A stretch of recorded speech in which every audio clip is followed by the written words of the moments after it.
اگر قرآن کریم میں ہر شے کا بیان ہے تو کیا قرآن نے کچھ موبائل ٹیکنالوجی کے متعلق بھی کہا ہے؟ تو چلیں اس حوالے سے قرآن کریم کا مطالعہ کرتے ہیں۔ ہم نے قرآن کریم کو جب اس نظر سے دیکھا تو ہمیں پھر سورہ انفال کی آیت نمبر 60 دیکھنی پڑی، اور اس کی تفسیر جب ہم نے دیکھی وہ آیت یہ تھی، وَأَعِدُّوا لَهُم مَّا اسْتَطَعْتُم مِّن قُوَّةٍ، تم سے جتنی استطاعت ہے نا تم اتنی قوت تیار رکھو۔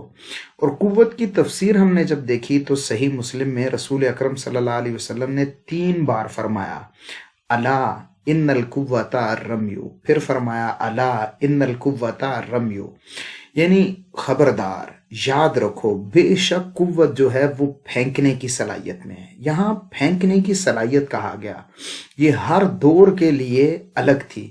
رسول اللہ کے دور میں تیر اندازی تھی، پھر اس کے بعد منجنیقیں آ گئی، پھر بندوق آ گئی، پھر توپ آ گئی، پھر ٹینک آ گئے، آج کل میزائل اور آسمانوں سے، طیاروں سے میزائل برسانے کی صلاحیت ہے۔ تو یہ ہے قرآن کا اعجاز کہ اس میں ہر دور کے لیے اصول لکھے ہوئے ہیں۔